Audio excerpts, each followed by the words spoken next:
দেওয়ানি কাজীবিধি 1908 মানে সর্বনিম্ন আদালতে মামলা দায়ের করতে হয়, সেটা আছে 15 ধারায়। যে আদালতে মোকদ্দমা দায়ের করতে হবে, প্রত্যেকটি মামলা উহার বিচার করার যোগ্যতা সম্পূর্ণ সর্বনিম্ন পর্যায়ের আদালতে দায়ের করতে হবে। প্রত্যেকটি মামলা দুটি বিষয়ের উপর নির্ভর করে। একটা হচ্ছে আত্মিক ইখতিয়ার এবং আদালতের আঞ্চলিক ইখতিয়ার, আর 2 নম্বর হচ্ছে আদালতের আঞ্চলিক ইখতিয়ার।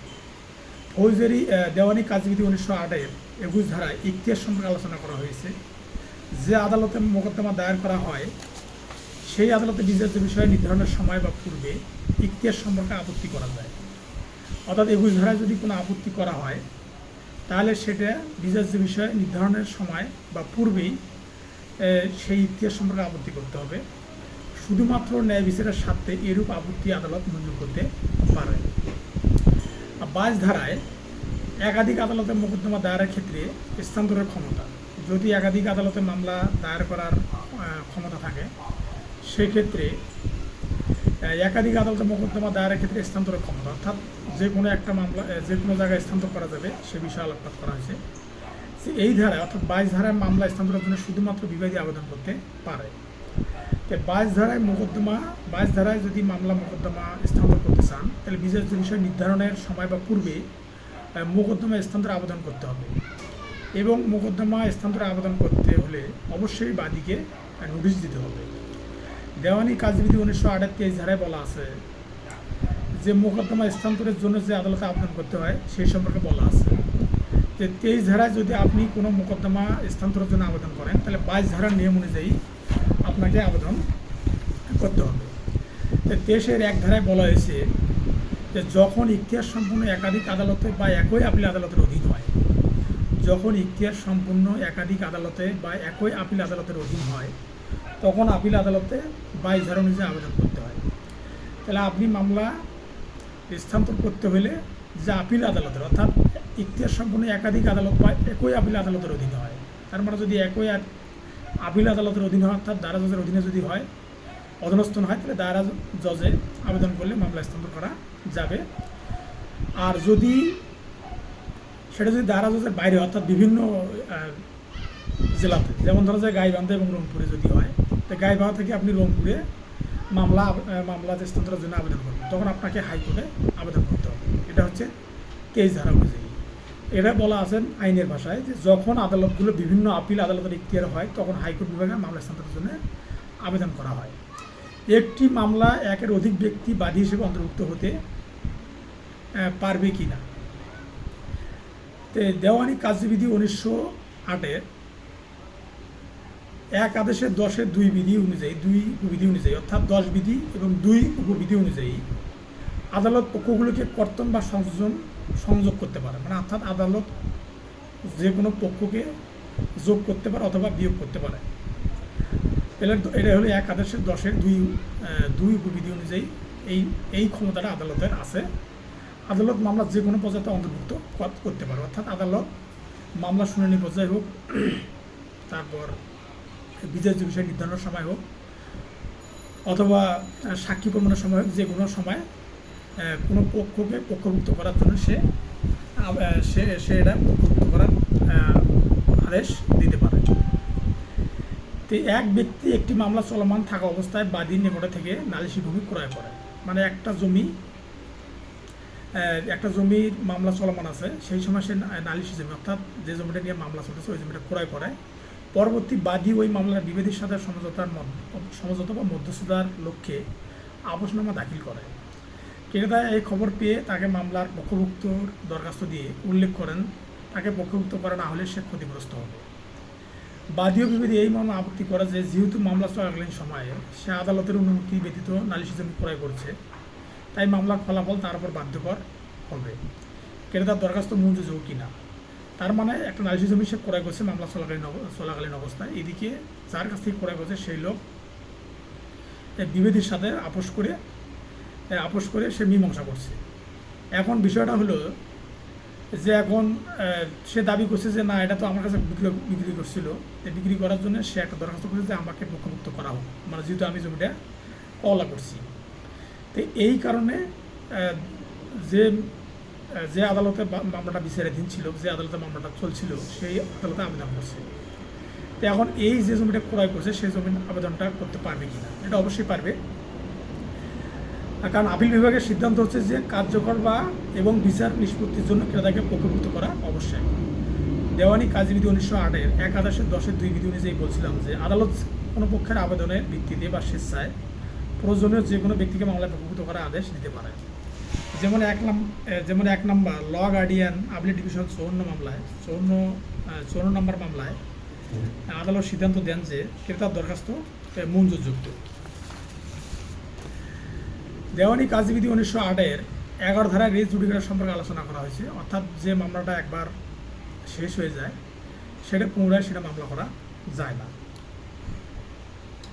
তো রেস জুডিকেটার কিছু শর্ত আছে। এই শর্তটা হচ্ছে যে উভয় মামলার পক্ষগণ একই হতে হবে, পূর্বের মামলার সিদ্ধান্ত চূড়ান্ত হতে হবে, তাহলে মামলার পক্ষগণ এক হবে, এবং মামলার পূর্বে যে মামলা আছে সেই সিদ্ধান্ত চূড়ান্ত হওয়া লাগবে, অর্থাৎ চূড়ান্ত সিদ্ধান্ত একটা হয়েছে এইরকম মামলা, বা পূর্বের মামলাটা ইতিহাস সম্পূর্ণ আদালতে বিচার হতে হবে, অর্থাৎ পূর্বে যে মামলাটা যে সিদ্ধান্ত দিচ্ছে সেটা যেন ইতিহাস সম্পূর্ণ আদালতে হয়, এটা থাকা লাগবে। অর্থাৎ মামলা পক্ষগণকে শুনানি ও সাক্ষ্য প্রমাণ হাজির করে যথেষ্ট সময় দিতে হবে।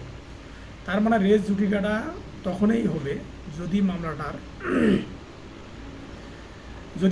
এই গুণগুলো থাকে। সেই গুণগুলো হচ্ছে যে মামলার পক্ষগণ একই হতে হবে, তারপর হচ্ছে যে পূর্বের মামলার সিদ্ধান্ত চূড়ান্ত হতে হবে, তারপরে মামলাটি ইতিহাস সম্পূর্ণ আদালতে হওয়া লাগবে, এবং পক্ষ বিপক্ষগণ সাক্ষ্য প্রমাণ উপস্থাপন করার সুযোগ দেওয়া লাগবে।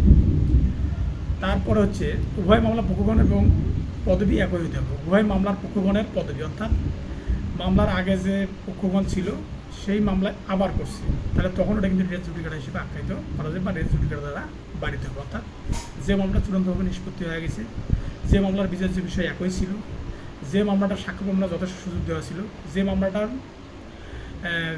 ইতিহাস সম্পূর্ণ আদালতে হয়েছে, ওই মামলাটা পরবর্তীতে আর করা যাবে না, তখন সেটা রেস জুডিকাটা দ্বারা বাড়িতে হবে। তাহলে একতরফা ডিগ্রি কি রেস জুডিকাটা দ্বারা বাড়িত হিসেবে কাজ করে কি না? অবশ্যই একতরফা ডিগ্রি রেস জুডিকাটা হিসেবে কাজ করে, কারণ একতরফা ডিগ্রি যদি মাধ্যমে যদি একতরফাভাবে নিষ্পত্তি হলো, এটি একটি আইনানুগ ডিগ্রি, মানে একতরফাভাবে এই জন্যে রেস জুডিকাটা দ্বারা বাড়িত হবে না, কারণ হচ্ছে এটি একটি আইনানুগ ডিগ্রি, কারণ আজ যেহেতু উল্লেখিত বিষয়গুলো আদালত সূক্ষ্মভাবে সাক্ষ্য প্রমাণ নিয়ে চূড়ান্ত সিদ্ধান্ত উপনীত হয়েছে। যদি একতরফা ডিগ্রিটা রেস জুডিকাটা দ্বারা বাড়িত হবে না, যদি না ওই একতরফা ডিগ্রিটা দেওয়ার সময় আদালত সূক্ষ্মভাবে সাক্ষ্য প্রমাণের ভিত্তিতে এবং বিবাদীর গাফিলতির কারণে মানে চূড়ান্তভাবে নিষ্পত্তি হয়েছে। এই চূড়ান্তভাবে নিষ্পত্তি হওয়ার কারণে, অর্থাৎ সাক্ষ্য প্রমাণের ভিত্তিতে চূড়ান্তভাবে যদি একতরফা ডিগ্রি যদি নিষ্পত্তি হয়, তাহলে এই মামলা নিয়ে পরবর্তী আর মামলা করা যাবে না, এবং সেটা রেস জুডিকাটা দ্বারা বাড়িতে হবে।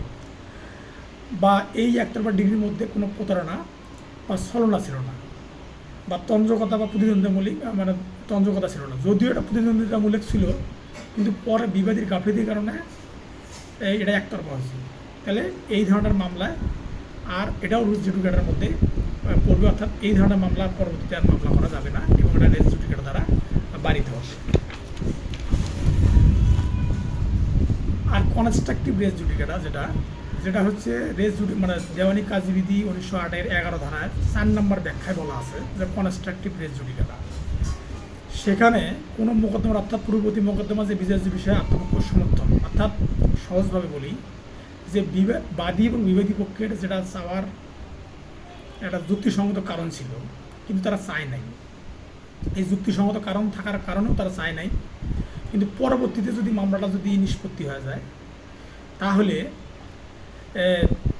তাহলে সেই বিষয়গুলো আর আনা যাবে না, এবং সেই বিষয়টা আনা যাবে না। এটা আইনের ভাষায় এইভাবে বলা আছে যে যেখানে কোনো মোকদ্দমা, অর্থাৎ পূর্ববর্তী মোকদ্দমা যে বিচার্য বিষয়ের আত্মপক্ষ সমর্থন বা বিপক্ষে যুক্তি খণ্ডনের জন্য ব্যবহার করা যেত বা করা উচিত ছিল, উক্ত মোকদ্দমা তা করা হয়নি, সেই জন্য মোকদ্দমার অপ্রকাশিত বিষয়গুলো প্রত্যক্ষ মূল বিবেচ্য বিষয় বলে ধরে নিতে হবে। অর্থাৎ আপনি যখন একটা মামলা চলমান ছিল, বিচার্য বিষয় নির্ধারণ করার পর যখন মামলাটা শুনানি হয়েছে, এই শুনানি চলাকালীন অবস্থায় ওই মামলাটায় যদি আপনি যে বিষয়গুলো বিশেষ যে বিষয় আনার উচিত ছিল কিন্তু আপনি নিয়ে আসেন নাই, কিন্তু পরবর্তীতে কিন্তু এটা নিয়ে আসা যাবে না। এটাই হচ্ছে কনস্ট্রাকটিভ রেজ জুডিকেটার মূল বিষয়। অর্থাৎ আপনার আগে যে বিষয়গুলো বিশেষ যে বিষয় নির্ধারণের সময় যে বিষয়গুলো দাবি করার কথা ছিল কিন্তু সেই বিষয়গুলো দাবি করেন নাই, তো পরবর্তী ওটা আর আপনি দাবি করতে পারবেন না। এটাই হচ্ছে রেজ জুডিকেটার বিষয় এবং এটাই হচ্ছে রেজ জুডিকেটার 4 নম্বর ব্যাখ্যা, কনস্ট্রাকটিভ রেজ জুডিকেটার যেটাকে বলা হয়। আর দেওয়ানি কার্যবিধি 1908-এর 17 আদেশের এক বিধি মতে যথেষ্ট কারণ দর্শালে আদালত মামলার যে কোনো পর্যায়ে পক্ষগণ বা তাদের সঙ্গে সংশ্লিষ্ট পক্ষের সময় অনুমোদন করতে পারে। তাহলে আদালত যে তাহলে দেওয়ানি কার্যবিধিতে যে মুলতুবি আছে 17 আদেশে, এই মুলতুবির যে সময়ের আবেদনটা স্পষ্ট করে বলা আছে কোথায়, সেটা হচ্ছে যে 17 আদেশের এক উপবিধিতে যে যথেষ্ট কারণ দর্শালে আদালত কী করবে, আপনার মামলাটা মুলতুবি করবে, অর্থাৎ সময় দিবে আপনাকে। আবার 17 আদেশের 1-7 উপবিধিতে বলা আছে যে মামলা একতরফা নিষ্পত্তি হলে তার শুনানির জন্য পুনর্বহাল করা যাবে না। এটা মূলত কথা যে 1 আদেশের 7 উপবিধিতে বলা আছে যে মামলা যদি একতরফাভাবে নিষ্পত্তি হয়ে যায় তাহলে এটা শুনানি করা পুনর্বহাল করা যাবে না, কিন্তু পুনর্বহাল করা যাবে যদি 30 দিনের মধ্যে মামলা পুনর্বহাল করার জন্য দরখাস্তর সাথে বাদী পক্ষকে 2000 টাকা দেওয়ার নির্দেশ দিয়ে আদালত এই মামলাটা পুনর্বহাল করতে পারে।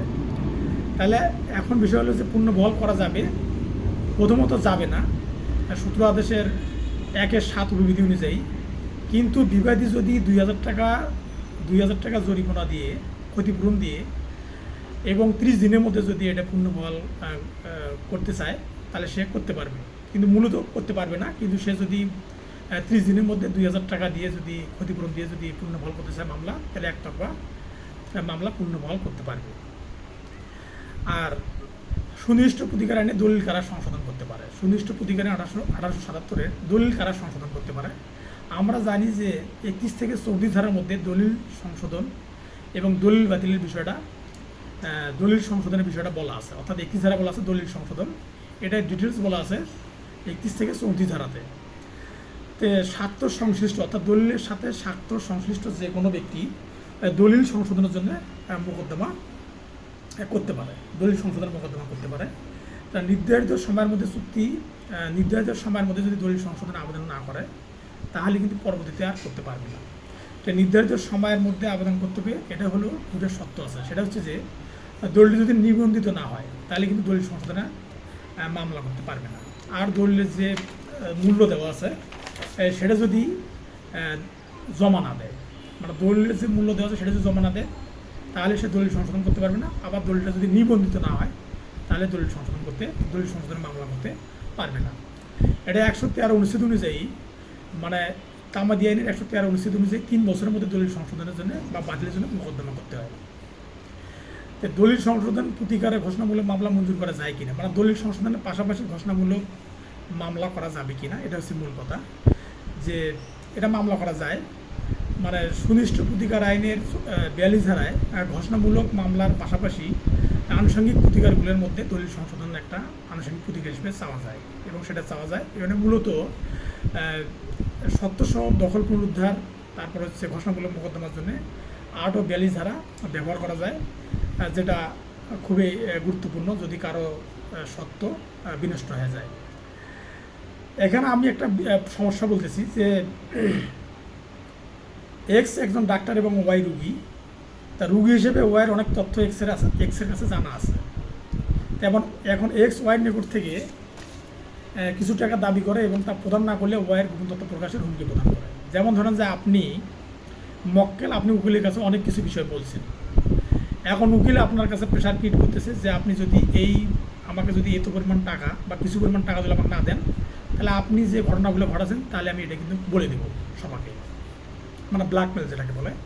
তো এই ব্ল্যাকমেলটা বন্ধ করা যাবে কিনা, এটা সুনির্দিষ্ট প্রতিকার আইন 1877-এর 54 ধারা অনুযায়ী চিরস্থায়ী নিষেধাজ্ঞা আদালতের কাছে চাওয়া যাবে। অর্থাৎ আপনি যে গোপন তথ্যটা তাকে বলছেন সেটা যাতে সে প্রকাশ করতে না পারে সেই জন্য আপনি চিরস্থায়ী নিষেধাজ্ঞা একটা চাইতে পারবেন। তা চিরস্থায়ী নিষেধাজ্ঞা চাইতে হলে আপনাকে যে বিষয়টা মনে রাখতে হবে যে বিবাদী যদি বাদীর ব্যক্ত বা অব্যক্ত প্রতিশ্রুতি ভঙ্গ করে বা হুমকি বা সম্পত্তিতে অনধিকার প্রবেশ ইত্যাদি প্রতিরোধ করার জন্য আদালত চিরস্থায়ী নিষেধাজ্ঞা মঞ্জুর করেন। আবার আপনি তো জনধারা চিরস্থায়ী নিষেধাজ্ঞা চাবেন যে উকিল যেন আপনার এই তথ্যগুলো প্রকাশ না করে। পাশাপাশি ডাক্তারের বিষয়টাও সেম, ডাক্তারের কাছে আপনি অনেক গোপন তথ্য বলছেন। এখন ডাক্তার আপনাকে হুমকি দিচ্ছে আপনি যদি আমাকে এসব টাকা পয়সা না দেন তাহলে আমি কিন্তু বলে দেবো, তাহলে আপনি চিরস্থায়ী নিষেধাজ্ঞা চাইতে পারবেন। আবার সাক্ষ্য আইনের 126 ধারায় বলা আছে, সাক্ষ্য আইনের 1872 126 ধারায় বলা আছে যে কোনো সংবাদ কোনো সংবাদ কোনো ব্যক্তির যাবতীয় সংবাদ তথ্য বা দলীয় বিষয়বস্তু বা পরামর্শ, হ্যাঁ, সংগ্রাম তথ্য পেশাগত যোগাযোগের ক্ষেত্রে অনুমতি ব্যতীত প্রকাশ করা যাবে না। 126 ধারাতে বলা আছে স্পষ্ট করি, যদি কোনো পেশাদার ব্যক্তির কাছে আপনি কোনো তথ্য বা সংবাদ দেন বা কোনো গোপন তথ্য আপনার জানে, তাহলে সে কিন্তু পেশাগত কারণে কিন্তু সে এটা প্রকাশ করতে পারবে না। এটা হচ্ছে মূল কথা। আর এটা হলো এর যদি প্রকাশ করার হুমকি দেয় বা যদি কোনো ব্ল্যাকমেল করে তাহলে আপনি 114 ধারায় মামলা করতে পারবেন। আর ফৌজদারি কার্যবিধি 1898-এর 133 ধারা বলা আছে যে গণ উৎপাদ সরানোর জন্য একটা শর্ত সাপেক্ষে আদেশ দেওয়ার বিধান আছে। যেমন শর্ত সাপেক্ষে আদেশ দেওয়া যায় যে বিষয়গুলো, সেটা হচ্ছে যে মনে করেন জনসাধারণের আইনসঙ্গত ব্যবহার করে এমন পথ, নদী, খাল বেআইনিভাবে প্রতিবন্ধক বা অপসারণ করা দরকার হবে। আপনি অর্থাৎ নদী, খাল, বিল যেগুলো হচ্ছে যে বন্যার সময় প্লাবিত হওয়ার সম্ভাবনা থাকে, কিন্তু ওটা কোনো ব্যক্তি ওটাকে বন্ধ করে রাখছে যাতে বন্যার পানিগুলো বের হতে না পারে। তো এটাকে সরানোর জন্য কিন্তু 133 ধারা অনুযায়ী নির্বাহী ম্যাজিস্ট্রেট কী করতে পারে, একটা নির্দেশ দিতে পারে যে এটা সরাও বা এটা এই বন্যার পানি যাওয়ার জন্য ব্যবস্থা করে দেন। বাসাবাড়ি নির্মাণ কাঠামো অগ্নি বা বিস্ফোরণ ঘটানোর সম্ভাবনা আছে এরকম দ্রব্য প্রতিহত বন্ধ করা। যেমন ধরেন যে আপনি গ্যাস সিলিন্ডার রাখছেন, যে গ্যাস সিলিন্ডার বিস্ফোরিত হয়ে যে কোনো সমস্যা হতে পারে বা বাসাবাড়িতে সমস্যা হতে পারে, তাহলে এই ধরনের গ্যাস সিলিন্ডার সরানো বা সঠিক হেফাজতে রাখার জন্য কিন্তু 133 ধারায় নির্বাহী ম্যাজিস্ট্রেট নির্দেশ দিতে পারে। আবার ব্যবসার জন্য বিভিন্ন পণ্য বা জনসাধারণের জন্য হুমকি স্বরূপ, যেমন ধরেন যে পেট্রোল রাখছে, পেট্রোল ড্রামগুলো রাখা আছে, এখন এই পেট্রোল ড্রামগুলো সরানোর জন্য বা পেট্রোলের ড্রাম যে কোনো সময় কোনো অঘটন করতে পারে, সেটা সরানোর জন্য কিন্তু নির্বাহী ম্যাজিস্ট্রেট নির্দেশ দিতে পারে। তারপর জনসাধারণের আপনি এমন একটা জঙ্গলি পশু অর্থাৎ যেগুলো জঙ্গলে বসবাস করে, যেমন ধরেন যে হায়না, শিয়াল আপনি রাখছেন যেটা মানুষের জন্য ক্ষতিকর হতে পারে, এই ক্ষতি যে কোনো সময় ক্ষতি করতে পারে। আপনি শিয়াল পালতেছেন, তো শিয়াল কিন্তু যে কোনো মানুষের ক্ষতি করতে পারে, এই জন্য আপনি 133 ধারায় নির্বাহী ম্যাজিস্ট্রেট কী করবে, এই শিয়ালটাকে ছেড়ে দেওয়ার জন্য বা শিয়ালটাকে আটক করার জন্য বা শিয়ালটাকে ধ্বংস করার জন্য নির্বাহী ম্যাজিস্ট্রেট কিন্তু নির্দেশ বা আদেশ দিতে পারে। এটা 133 ধারা অনুযায়ী দিবে। আবার ফৌজদারি কার্যবিধি 133 ধারা মতে নির্বাহী ম্যাজিস্ট্রেট বা জেলা ম্যাজিস্ট্রেট এই ধরনের নির্দেশ প্রদান করে। আর 133 ধারায় 133-2 ধারা অনুযায়ী ম্যাজিস্ট্রেট কর্তৃক পদ আদেশের বিরুদ্ধে দেওয়ানি আদালতে প্রশ্ন উত্থাপন করা যাবে না। যেমন যদি যদি 133-2 ধারাতে যদি কোনো নির্দেশ দেয় নির্বাহী ম্যাজিস্ট্রেট বা জেলা ম্যাজিস্ট্রেট, এই বিষয়ে কোনো কথা বা কোনো আপত্তি আপনি যদি দেওয়ানি আদালতে উপস্থাপন করতে পারবেন না। একজন ডাক্তার একজন বাড়ির মালিক সে নিকটস্থ থানায় এই মর্মে সংবাদ দেন যে তার ভাড়া দেওয়া কক্ষের মধ্যে সিলিং ফ্যানে একটি মৃতদেহ ঝুলছে এবং কক্ষটির ভেতর থেকে তালা দেওয়া আছে। তাহলে আপনার যদি বাড়িতে বা আপনার পাশে যদি কেউ সুইসাইড করে এবং আপনি যদি পুলিশকে খবর দেন, তাহলে পুলিশ কী করবে, এটা হচ্ছে মূল বিষয়। তো ফৌজদারি কার্যবিধি 174 ধারায় আত্মহত্যা ইত্যাদি সম্পর্কে পুলিশ অনুসন্ধান করবে এবং রিপোর্ট দিবে। 174 ধারা মতে সংবাদ পাওয়ার পর সাথে সাথে সুঠাল তদন্তের জন্য ক্ষমতা প্রদত্ত নিকটতম নির্বাহী ম্যাজিস্ট্রেটকে ওই সংবাদ দিবেন। জেলা ম্যাজিস্ট্রেট বা নির্বাহী ম্যাজিস্ট্রেট যেখানে লাশ রয়েছে সেখানে গমন করবেন এবং সেখানে নিকটবর্তী 2 বা ততোধিক সম্ভ্রান্ত ব্যক্তির উপস্থিতিতে তদন্ত করবেন। মৃত ব্যক্তির দেহে যদি ক্ষত, বিক্ষত, অস্ত্র, ভঙ্গি, থেতলানো, আঁচড়ানো দাগ বা অন্যান্য ক্ষতচিহ্ন রয়েছে, তাহলে যে উপায়ে এইরূপ অস্ত্র বা যন্ত্রপাতির আঘাত বা ক্ষত চিহ্ন সৃষ্টি হয়েছে বলে মনে হচ্ছে তা উল্লেখ করে মৃত্যুর দৃশ্যমান একটা রিপোর্ট তৈরি করবে। এটাকে বলা হয় শ্রুথাল রিপোর্ট। তবে সরকার ভিন্ন কোনো নির্দেশ না দিলে শত্রুর তৎপরতার কারণে কারো মৃত্যু হলে তখন তদন্ত করা বা রিপোর্ট প্রমাণ করা প্রয়োজন হবে না। যদি সরকার যদি নির্দেশ না দেয় তাহলে এটাকে পোস্টমর্টম করা, যেটা বললাম, ময়নাতদন্ত করা প্রয়োজন হবে না।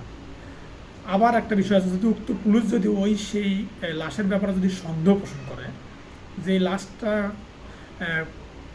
সুইসাইড করে নেই বা আত্মহত্যা করে নেই বা তাকে কেউ মেরে ফেলেছে, তাহলে কিন্তু সে পোস্টমর্টমের জন্যে 509 এই ধারা অনুযায়ী যে দায়িত্বরত সার্জন অথবা বিশেষভাবে নিযুক্ত ডাক্তারের কাছে পাঠাতে পারে 509 এ ধারা অনুযায়ী।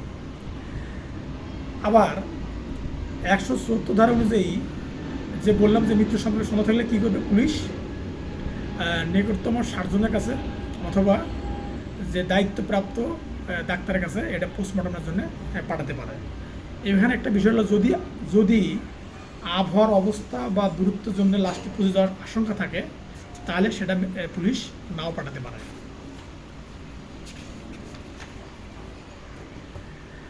তাহলে ফৌজদারি কাজবিধি 174 ধারার নিয়ম মতে আত্মহত্যা ইত্যাদি সম্পর্কে পুলিশ অনুসন্ধান করবে এবং শ্রুধাল রিপোর্ট দিবে।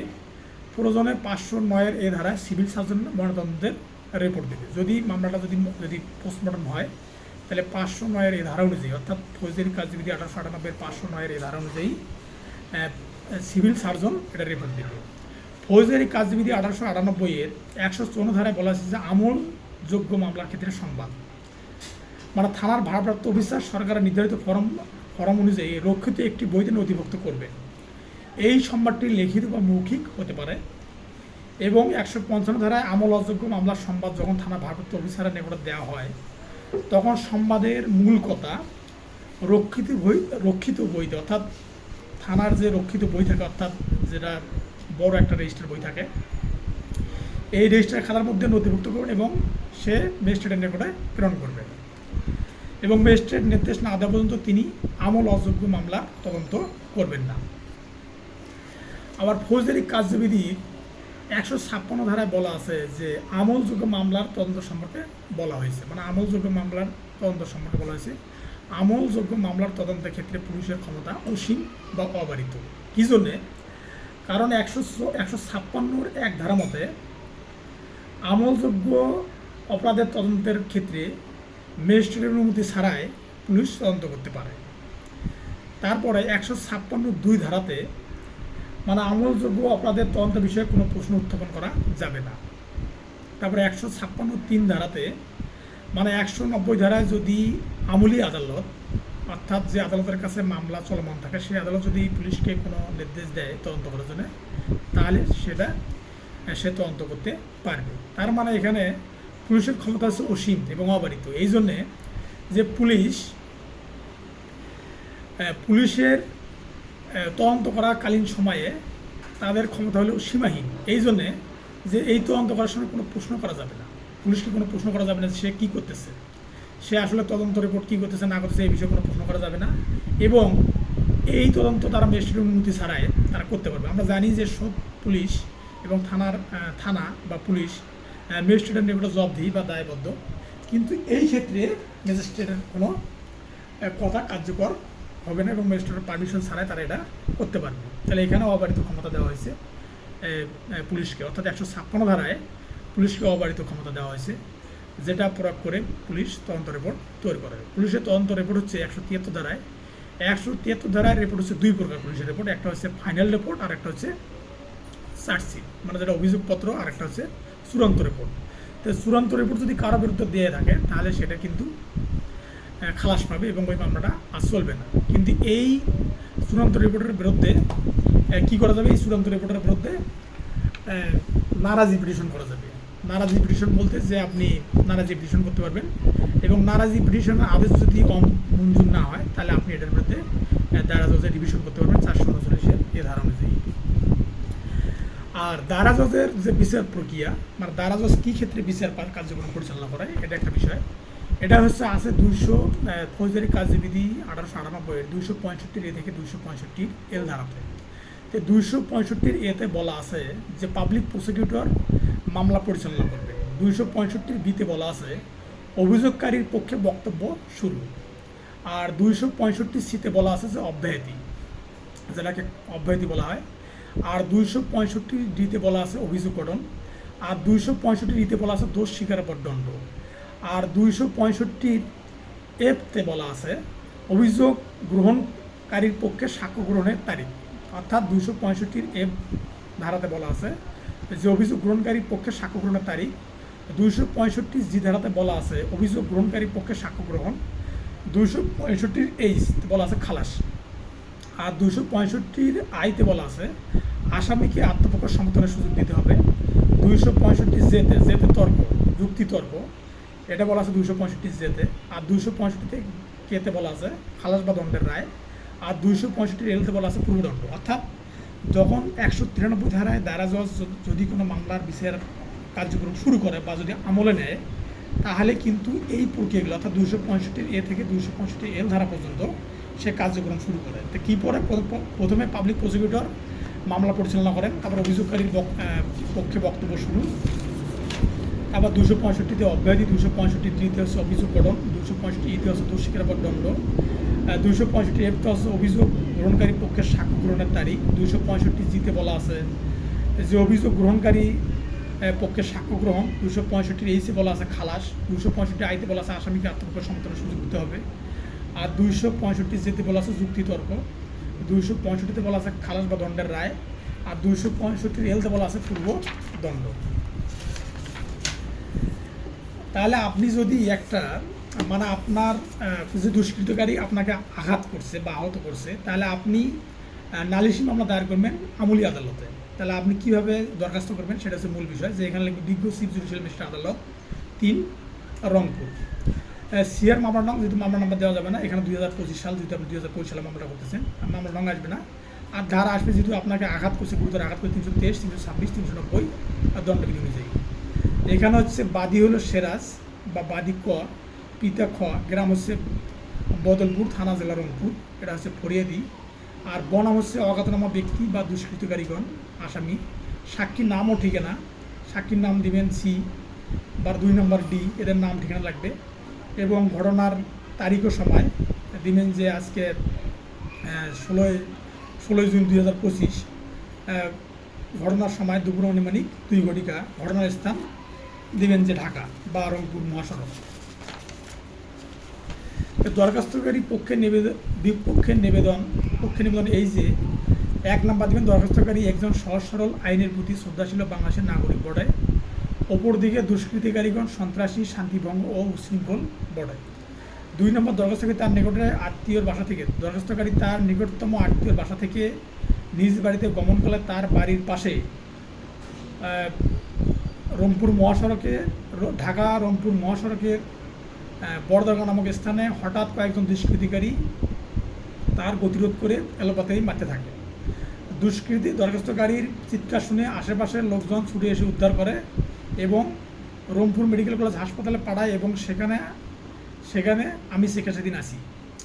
দুষ্কৃতিকারীগণ আশেপাশের এর পূর্বে ধারণায় ঘটনা ঘটেছে যেটা মানুষেরা শনাক্ত করতে পারেনি এবং দুষ্কৃতিকারীকে ধরা সক্ষম হয়নি।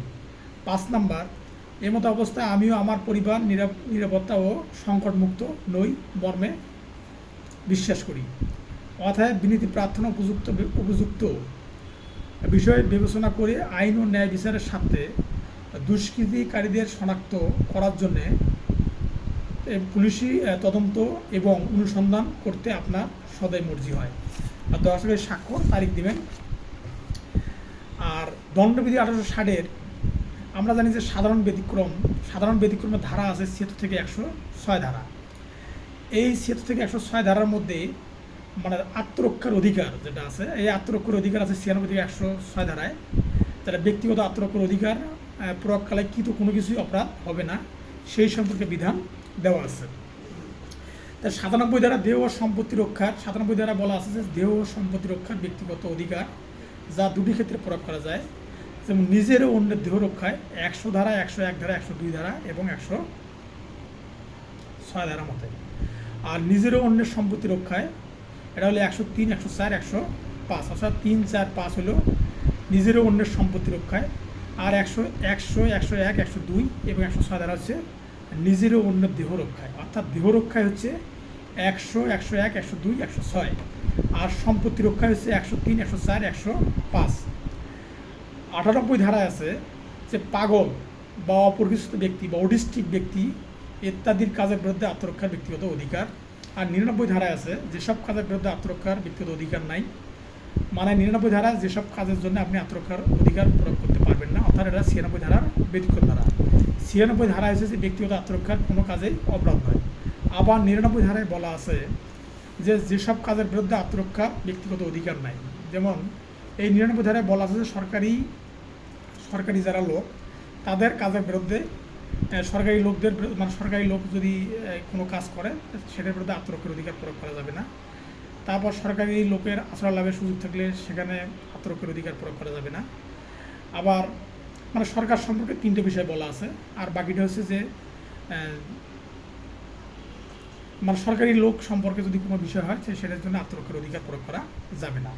100 ধারা বলা আছে যে ক্ষেত্রে দেহের আত্মরক্ষার অধিকার প্রয়োগ করা যায় মৃত্যু ঘটানো যায়। তাহলে দেহের মানে অর্থাৎ নিজের আত্মরক্ষার জন্যে মানে মানুষের মৃত্যু ঘটানো যাবে 6টা ক্ষেত্রে। সে 6টা ক্ষেত্র কী, সেটা প্রথম হচ্ছে যে 299 অপরাধজনক নরহত্যা বা খুনের আশঙ্কা থাকলে আপনি আক্রমণকারীকে হত্যা করতে পারবেন, সেটা অপরাধ হিসেবে গণ্য হবে না। তারপরে 2 নম্বর হচ্ছে 320 ধারায় গুরুতর আঘাতের ক্ষেত্রে, অর্থাৎ যদি আপনার কেউ যদি গুরুতর আঘাত করার সম্ভাবনা যদি থাকে তাহলে আপনি তাকে হত্যা করতে পারবেন, তো সেটা অপরাধ হিসেবে গণ্য হবে না। তারপর 375 ধারায় এখানে যদি ধর্ষণের উদ্দেশ্যে যদি কেউ আপনাকে আক্রমণ করে তাহলে আপনি যদি তাকে খুন করেন তাহলে এটা অপরাধ হিসেবে গণ্য হবে না। 377 ধারায় যদি অস্বাভাবিক কাম লালসার উদ্দেশ্যে কেউ যদি আপনাকে আক্রমণ করে তাহলে আপনি তাকে যদি হত্যা করেন সেটা অপরাধ হিসেবে গণ্য হবে না। তারপরে 359 এবং 360 ধারায় যদি আপনাকে মনুষ্যরণ বা অপহরণ করার প্রচেষ্টায় কেউ যদি আপনাকে আক্রমণ করে এবং সেটা যদি আপনি হত্যা করেন সেটা অপরাধ হিসেবে গণ্য হবে না। তারপরে 340 ধারায় অবৈধ আটকের উদ্দেশ্যে যদি কেউ আপনাকে আক্রমণ করে আর আপনি যদি তাকে যদি হত্যা করেন তাহলে সেটা অপরাধ হিসেবে গণ্য হবে না। 101 ধারায় মৃত্যু ব্যতীত অন্য কোনো ক্ষতি করার ক্ষেত্রে প্রযোজ্য হয়। তার মানে 101 ধারা যে আত্মরক্ষার যে অধিকারটা বিষয় বলা আছে, এখানে মৃত্যু ছাড়া আপনি যে কোনো কিছু করতে পারবেন, যেমন কাউকে আবার হাত কাটতে পারবেন, পা কাটতে পারবেন, যা ইচ্ছে করতে পারবেন। এটা যে 101 ধারা অনুযায়ী কিন্তু মৃত্যু ঘটানো যাবে না। তারপরে 102 ধারা বলা আছে দেহের ব্যক্তিগত আত্মরক্ষার অধিকার আরম্ভ স্থিতিকাল, অর্থাৎ মানে একটা মানে আত্মরক্ষার অধিকারের সময় থাকবে, মানে আত্মরক্ষার অধিকারের সময় থাকবে, সেই সময়ের মধ্যে আপনাকে কী করতে হবে, এই সময়টা কাজে লাগাতে হবে। অর্থাৎ আপনি যদি দেখা গেল যে আপনার সকালে আক্রমণ করছে দা দিয়ে বা কোনো চাপাতি দিয়ে আপনার সকালে আক্রমণ করছে, এখন আপনার সকালে আক্রমণ করছে এই কারণে আপনি সন্ধ্যার সময় বিকেলে তাকে আপনি আক্রমণ করছেন, এটা কিন্তু হবে না। অর্থাৎ আত্মরক্ষার 102 ধারায় বলা আছে যে আপনি ব্যক্তিগত আত্মরক্ষার অধিকার প্রয়োগ করতে পারবেন, এটা একটা সময় আছে। মানে এটার সময়টা হচ্ছে যে আপনার সকালে আক্রমণ করছে, সকালে আপনাকে প্রতিহত করতে হতো, কিন্তু আপনি সকালে আক্রমণ করছে, আপনি কোনো মতো নিজেকে রক্ষা করে আসার পরে আপনি বিকেলে তাকে আক্রমণ করছেন বা দুপুরে আক্রমণ করছেন, তাহলে কিন্তু এখানে ব্যক্তিগত আত্মরক্ষার অধিকার আর থাকবে না, তখন এই পলিসি আপনার তার মধ্যে আর থাকবে না।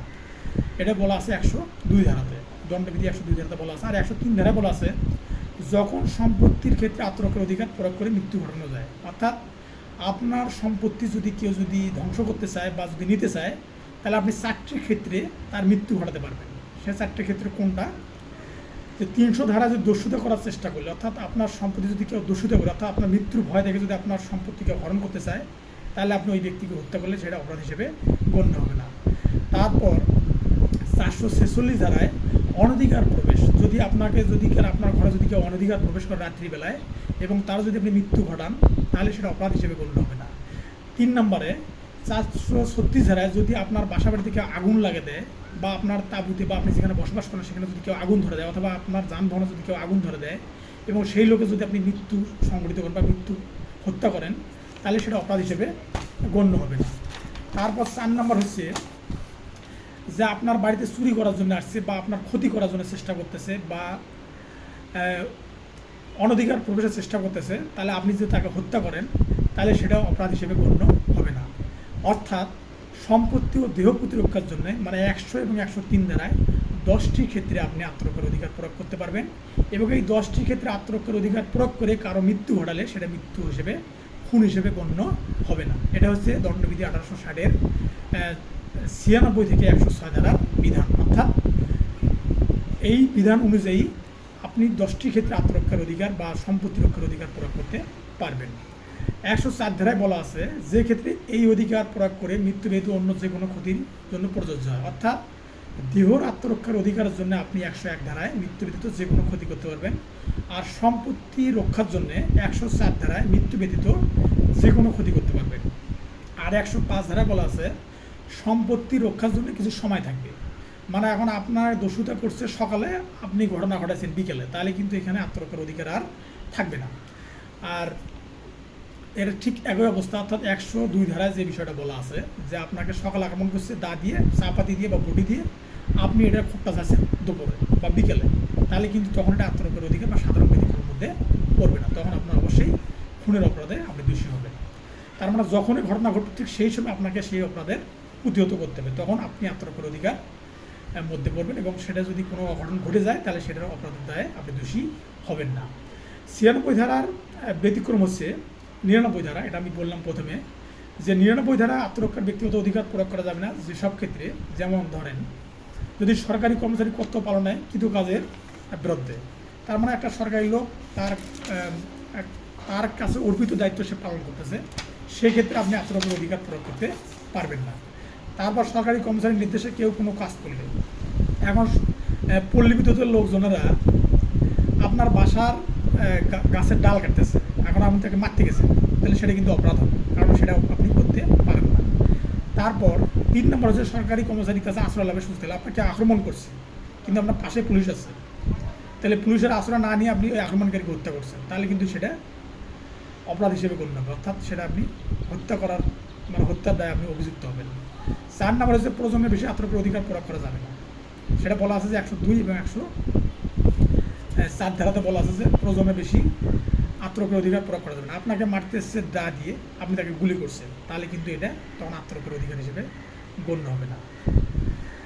6 নম্বর প্রশ্ন হচ্ছে এক্সকে ধারালো চাপাই দিয়ে আক্রমণ করে, এক্স নিজেকে বাঁচানোর জন্য, মানে এক্সকে ধারালো চাপাতি দিয়েও আক্রমণ করে। এখন এক্স নিজেকে বাঁচানোর জন্য তার রিভলভার থেকে ওয়াইয়ের প্রতি একটি গুলি ছোড়ে, যা ওয়াইয়ের গায়ে লাগে। পরবর্তীতে এক্স আরও একটি গুলি ছোড়ে এবং ওয়াই মারা যায়।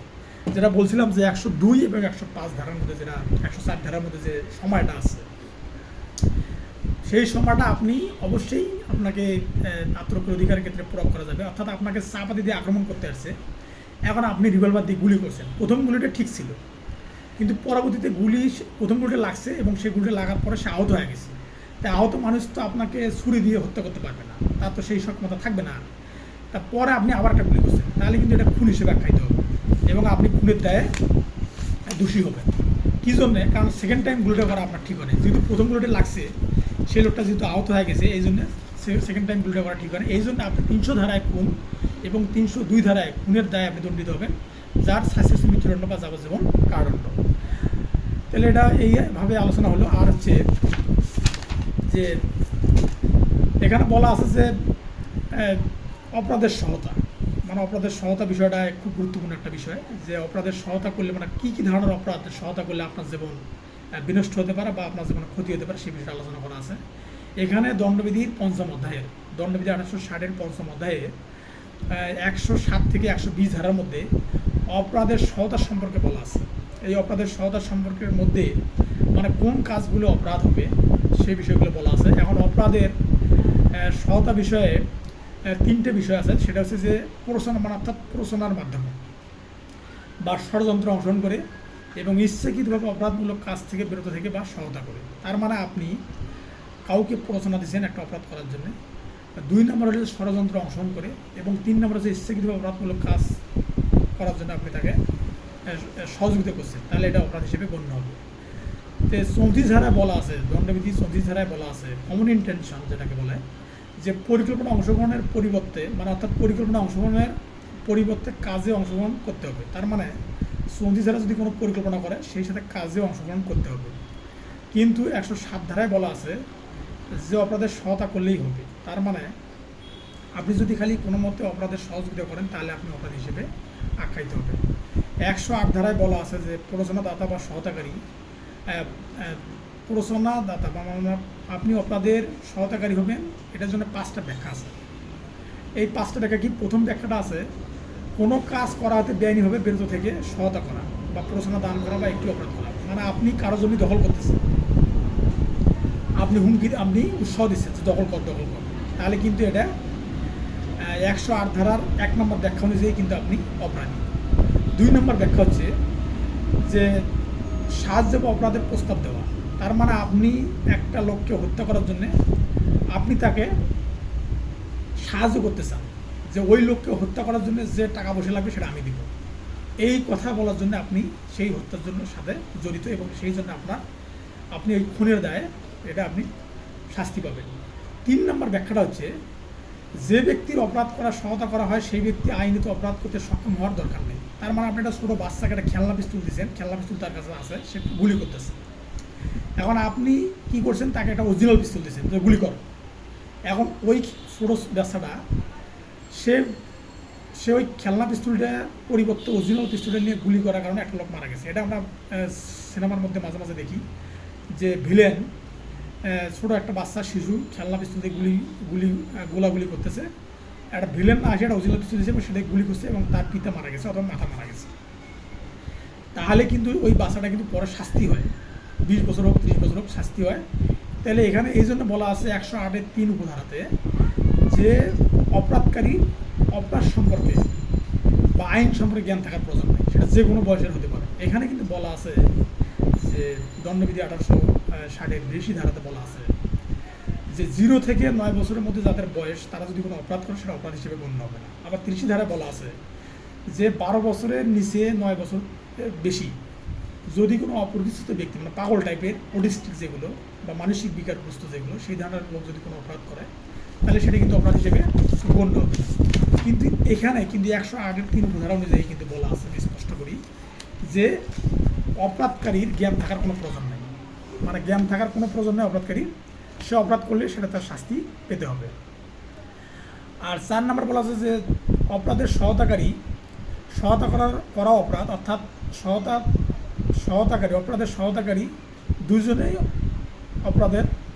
অপরাধী হবে। অর্থাৎ প্ররোচনা বা অপরাধের সহায়তাকারীকে সহায়তা করাও অপরাধ। অর্থাৎ আপনি একজন খারাপ পরামর্শ দিচ্ছে আর আপনি ওখানে মিলে গেছেন যে ওখানে অমুককে মার, এখন একজনকে পরামর্শ দিচ্ছে যে অমুককে মার, এখন আপনি যে ওর সাথে মিলে গেছেন, তাহলে কিন্তু সেটা অপরাধ হবে।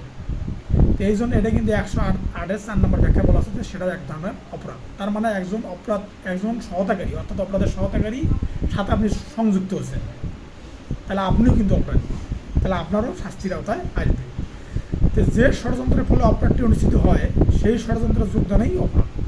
অর্থাৎ শুধু ষড়যন্ত্রে উপস্থিত থাকলেই সহায়তাকারী কাজটির সংগঠনের দরকার নেই। অর্থাৎ যদি আপনি যে উপস্থিত থাকেন, মানে আপনি অপরাধের সহায়তাকারী গিয়ে পরামর্শ দিয়ে আপনি ভাগছেন বা আপনি চলে গেছেন, তাহলে কিন্তু আপনি ওই অপরাধের কাজে সম্পৃক্ত হবেন বা আপনিও অপরাধকারী হিসেবে আখ্যায়িত হবেন। 109 ধারা হচ্ছে দণ্ডবিধির 109 ধারা হচ্ছে সর্বপ্রথম শাস্তির ধারা, যেটা ওখানে বলা আছে যে সহতাকৃত কাজটি সম্পাদিত হলে এবং এর দণ্ডদানের কোনো বিধান না থাকলে সেই ক্ষেত্রে দুষ্কর্মের মানে অপরাধের সহায়তায় শাস্তি ফৌজদারি কার্যবিধি 1898-এর সেকেন্ড তফসিল অনুযায়ী শাস্তি হবে। অর্থাৎ আপনি যদি কাউকে অপরাধের সহযোগিতা করেন, এই অপরাধের যদি মানে ফৌজদারি কার্যবিধি যদি কোনো না থাকে, ধারা না থাকে বা শাস্তিটা কী প্রকার যদি সেটা না থাকে, তাহলে ফৌজদারি কার্যবিধির 2য় তফসিলে যে অপরাধের তালিকা দেওয়া আছে, যদি ওই অপরাধের মধ্যে পড়ে সেই অনুযায়ী আপনি শাস্তি পাবেন। 110 ধারায় বলা আছে যে ব্যক্তি সহায়তা করা হয়েছে সেই ব্যক্তি সহায়তাকারীর অভিপ্রায় হতে ভিন্ন কাজ করলে সেই ক্ষেত্রে সহায়তাকারীর শাস্তি। তার মানে আপনি একটা লোককে বাড়িতে আগুন দেওয়ার জন্য পরামর্শ দিচ্ছেন, এখন সেই লোক আগুন দেওয়ার পাশাপাশি চুরি করছে, তাহলে কিন্তু আপনি এই আগুন দেওয়ার একটা শাস্তি, আগুন দেওয়ার যে শাস্তি সেটা হবে, পাশাপাশি আপনি সে যে চুরি করছে সেটার জন্য আপনার শাস্তি পেতে হবে। অর্থাৎ আমি বলছিলাম যে 436 ধারায় যে বলা আছে যে আগুন দেওয়া বা কোনো বাসা বাড়িতে আগুন দেওয়া বা কোনো তাঁবুতে বা কোনো যানবাহনে আগুন দেওয়া 436 ধারায়, এই 36 ধারার যে শাস্তি অর্থাৎ যাবজ্জীবন বা মৃত্যুদণ্ড, সেই শাস্তিও কিন্তু আপনি পাবেন। তারপরে 111 ধারায় বলা আছে, এটা একটু ব্যতিক্রম ধরনের, সেটা হচ্ছে যে সহায়তাকৃত কাজ হতে ভিন্ন কাজ সম্পাদনের ক্ষেত্রে সহায়তাকারীর দায়িত্ব। তার মানে আপনি একজনকে বাসা বাড়িতে আগুন দেওয়ার জন্য বলছেন, সে আগুন দেওয়ার পাশাপাশি চুরি করছে এবং চুরি করার পাশাপাশি সে অন্য কোনো একটা অপরাধ করছে, তাহলে আপনি সর্বোচ্চ 2টি অপরাধে অভিযুক্ত হতে পারেন। সে আগুন দিয়েছে, এটা একটা অপরাধ, এবং চুরি করছে, এটা একটা অপরাধ, এবং সে কাউকে আঘাত করছে, সেটা একটা অপরাধ। 3টে আঘাত, তিনটে অপরাধ, তাহলে আপনি হয়তো 111 ধারা অনুযায়ী আপনি দুটো অপরাধে অভিযুক্ত হবেন, আগুন দেওয়ার জন্য, এবং পরোক্ষভাবে অপরাধে অভিযুক্ত হবেন যে সে চুরি করছে। আর আঘাত দেওয়ার জন্য আপনি অপরাধী নাও হতে পারেন, সেটা নির্ভর করবে পরিস্থিতির ওপর। 112 ধারাতে বলা আছে যে ক্ষেত্রে প্ররোচনাদাতা বা সহায়তাকৃত কার্য ও সম্পাদিত কাজের জন্য সম্মিলিত দণ্ডে দণ্ডিত হবে। এখানে যে কাজের জন্য সহায়তা করা হয়েছিল সে কাজটি যদি সম্পাদিত হয় এবং 111 ধারা অনুযায়ী যদি স্বতন্ত্র অপরাধটি সংগঠিত হয় তাহলে সহায়তাকারী প্রতিটির জন্য দণ্ডিত হবে। 113 ধারায় বলা আছে যে অপরাধের সহায়তাকৃত কার্যের কারণে অপরাধের সহায়তাকারী অভিপ্রায় হতে ভিন্ন পরিণতি ক্ষেত্রে দুষ্কর্মকারী সহায়তাকারীর দায়িত্ব। 114 ধারাতে বলা আছে অপরাধ সংঘটনকালে সহায়তাকারীর উপস্থিতি, মানে 114 ধারাতে আপনি একটা লোককে অপরাধ করার জন্য বলছেন, পাশাপাশি আপনি নিজেই আপনি নিজে সরাসরি জড়িত, মানে 2-3 জন মিলে একটা লোককে আপনি মারতেছেন, তাহলে এটা 114 ধারা অনুযায়ী আপনি এটা অপরাধের আওতায় আসবে এবং আপনার শাস্তির আওতায় আসবে এবং সেটা যদি শাস্তি হবে। 115 ধারায় বলা আছে যে মৃত্যুদণ্ড বা যাবজ্জীবন কারাদণ্ড দণ্ডনীয় কোনো অপরাধের ষড়যন্ত্র আপনি জানেন, মানে এমন একটা অপরাধ করতে যাচ্ছে যে অপরাধটার শাস্তি হবে মৃত্যুদণ্ড বা যাবজ্জীবন কারাদণ্ড, সেই অপরাধের বিষয়ে আপনি জানেন, ষড়যন্ত্রটার সম্পর্কে আপনি জানেন, কিন্তু আপনি বলেন নাই কাউকে, তাহলে আপনার শাস্তি হবে 7 বছর পর্যন্ত। যদি অপরাধটা সংগঠিত হয় তাহলে আপনার শাস্তি হবে 7 বছর পর্যন্ত। যেমন ধরেন যে আপনার কোনো লোক, কয়েকজন লোক মিলে ডাকাতি করার পরামর্শ করতেছে, এই ডাকাতি করার যারা পরামর্শ করতেছে সেটা আপনি জানেন, কিন্তু আপনি বলেন নাই। এই না জানা, না বলার কারণে আপনার জেল হবে 7 বছর। আর তারা যদি ডাকাতি করে তাহলে আপনার জেল হবে 7 বছর। আর যদি ডাকাতি না করে তাহলে আপনার জেল হবে যদি ডাকাতি করে তাহলে আপনার জেল হবে 14 বছর। মানে তারা ডাকাতি করার জন্য ষড়যন্ত্র করতেছে, মানে গোপন বৈঠক করতেছে। তা যদি তারা ডাকাতি করে তাহলে আপনার জেল হবে 14 বছর। আর যদি ডাকাতি না করে এবং আপনি ডাকাতি করার একটা ষড়যন্ত্র সম্পর্কে আপনি জানেন, ডাকাতি না করলে সেটা আপনার জেল হবে 7 বছর। তাহলে 115 ধারা অনুযায়ী, তার মানে ষড়যন্ত্র জানাটা হচ্ছে এক প্রকার অপরাধ। তার মানে আপনি ষড়যন্ত্র জানান এবং সেটা গোপন করছেন, এই জন্য আপনার শাস্তির আওতায় আসতে হবে। 116 ধারায় বলা আছে যে কারাদণ্ড দণ্ডনীয় কোনো অপরাধ, যেমন ধরেন যে 10 বছরের নিচে যে কারাদণ্ডগুলো আছে, এই ধরনের অপরাধে যদি ষড়যন্ত্র যদি আপনি যদি গোপন করেন তাহলে আপনার জেল হবে, যদি 10 বছর শাস্তি হয় সেটা আপনার জেল হবে 2.5 বছর। আর যদি অপরাধটা সংগঠিত হয় তাহলে আপনার জেল হবে 3 বছর। আর যদি অপরাধটি সংগঠিত না হয় তাহলে আপনার জেল হবে 2.5 বছর। অর্থাৎ আবার বলি যে কারাদণ্ড দণ্ডনীয় অপরাধের সহায়তাকরণ অপরাধটি সংগঠিত না হলে, মানে শাস্তি দেওয়ার সর্বোচ্চ শাস্তির 1/4 অংশ অথবা সহায়তাকারী যদি সরকারি কর্মচারী হয় তাহলে সর্বোচ্চ শাস্তির অর্ধেক অথবা অর্থদণ্ড অথবা উভয়দণ্ড। এখানে 115 ধারা একটা বিষয় আছে, সেটা হচ্ছে যে অপরাধের ষড়যন্ত্র জানে পুলিশ বা কোনো সরকারি কর্মচারী বা কর্মকর্তা, জানিয়ে সে প্রকাশ করে নাই, সেক্ষেত্রে কিন্তু তার জেল হবে 14 বছর যদি অপরাধটা সংগঠিত হয়। আর অপরাধটি সংগঠিত যদি না হয় তাহলে তার জেল হবে 7 বছর। এবং যদি সেটা আম জনতা হয় এবং সে যদি 116 ধারায় যদি দণ্ডনীয় অপরাধের, অর্থাৎ 10 বছরের নিচে যেগুলো শাস্তি হয়, এই ধরনের কোনো অপরাধ সংগঠিত হওয়ার ষড়যন্ত্র জানে এবং সেটা যদি সংগঠিত হয় তাহলে সেটা শাস্তি হবে অর্ধেক, অর্থাৎ যদি 10 বছর হয় তাহলে শাস্তি হবে 5 বছর। আর যদি অপরাধটা সংগঠিত না হয় তাহলে যেটা শাস্তি 10 বছর আছে ওটা শাস্তি হবে 2.5 বছর পর্যন্ত। 117 ধারায় বলা আছে যে 10 জনসাধারণ বা 10 জনের অধিক ব্যক্তি কর্তৃক অপরাধ সংগঠনের সহায়তা করা, মানে আপনি 10 জন ব্যক্তি 10 জন ব্যক্তি কারো কোনো কিছু ক্ষতি করার চেষ্টা করতেছে, আপনি এটা সম্পর্কে জানেন বা আপনি সহায়তা করছেন, এটা যদি প্রমাণিত হয় তাহলে আপনার শাস্তি হবে 3 বছর পর্যন্ত। আর 118 ধারায় বলা আছে যে মৃত্যুদণ্ড বা যাবজ্জীবন কারাদণ্ড দণ্ডনীয় অপরাধ সংগঠনের ষড়যন্ত্র গোপন করো, এটা বলা আছে 118 ধারাতে। তাহলে 118 ধারায় বলা আছে যে আপনি যদি মৃত্যুদণ্ড বা যাবজ্জীবন কারাদণ্ডের কোনো অপরাধের বিষয়ে জানেন, মানে যে অপরাধটা সংগঠিত হলে মৃত্যুদণ্ড বা যাবজ্জীবন কারাদণ্ড শাস্তি হবে, সেই অপরাধের বিষয়ে যদি আপনি জানেন, সেটা যদি না বলেন তাহলে আপনার শাস্তি হবে 7 বছর পর্যন্ত। আর যদি অপরাধ সংগঠিত হলে, আর অপরাধটা যদি সংগঠিত না হয় তাহলে শাস্তি হবে 3 বছর পর্যন্ত।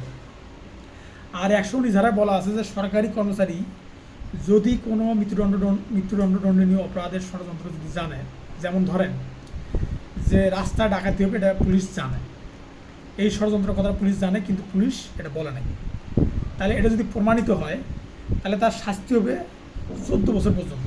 মানে সরকারি কর্মচারী হলে এই অপরাধটার শাস্তি হবে সর্বশেষ 14 বছর পর্যন্ত।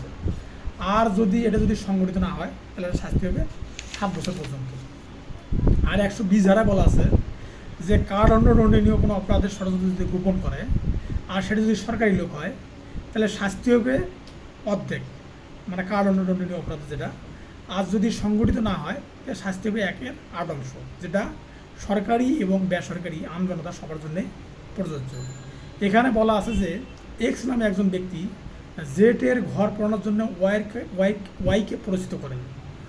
ওই ঘরে আগুন লাগান এবং সেই সঙ্গে সেখানে সম্পত্তি চুরি করেন। তো এখন একটা যে বিষয় হলো যে এক্স কি চুরির প্ররোচনার দায়ে দোষী হবে কি না। তাহলে এখানে দণ্ডবিধি 1860-এর 111 ধারা অনুযায়ী, যেটা আগেই বলছিলাম, যে সম্পত্তি চুরির জন্যে এক্সকে দায়ী করা যাবে না, যদিও এক্স প্রত্যক্ষভাবে বা পরোক্ষভাবে সে বাড়িতে আগুন লাগার জন্য সহযোগিতা করছে, কিন্তু সে চুরি করার জন্য কিন্তু চুরি করার কথা সে কিন্তু বলে নাই, সেই জন্য প্রত্যক্ষভাবে দায়ী হবে। কিন্তু 110 ধারা অনুযায়ী দায়ী করা যায়, কিন্তু 111 ধারা অনুযায়ী তাকে দায়ী করা যায় না, সে শুধু ঘরে আগুন লাগানোর জন্য সে দায়ী হবে। অর্থাৎ এক্সকে এখানে 111 ধারার নিয়ম অনুযায়ী দায়ী করা যায় না। আমরা জানি যে সম্পত্তি চুরির জন্য 111 ধারার মতো এক্সকে দায়ী করা যাবে না। আবার 110 ধারা মতে এক্স যেহেতু পরোক্ষভাবে এর সাথে জড়িত, সেই জন্য 110 ধারা অনুযায়ী দায়ী করা যায়। আবার 112 ধারা মতে যে কাজ করার জন্য বলা হয়েছে, যদি সে কাজ করার পর ফলাফল কী হবে তা অপরাধের সহায়তাকারী যদি জানা থাকে। যেমন ধরেন আপনি একটা লোককে মারার জন্য পরামর্শ দিচ্ছেন বা সহায়তা করছেন, এখন মারার পর তো লোকটা মারা যাবে, এটা আপনি জানেন। তাহলে লোকটাকে আহত করার জন্য আপনি পরামর্শ দিচ্ছেন, লোকটাকে আহত করার পর কিছুদিন পর বা কয়েক বছর পর লোকটা মারা গেছে, তাহলে আহত করার শাস্তি বা ওই লোকটা মারা যাওয়ার শাস্তি আপনাকে, যেহেতু আপনি পরামর্শ দিচ্ছেন, আপনার পরামর্শটা করছে, সেই জন্য আপনি কী হবে, আপনি এই খুনের দায়ী হবেন এই পরামর্শ বা সহায়তা দেওয়ার কারণে। তো সাক্ষ্য আইন 1872-এর 32 ধারার মতে মানে 4জন ব্যক্তির বক্তব্য আদালত গ্রহণ করতে পারে।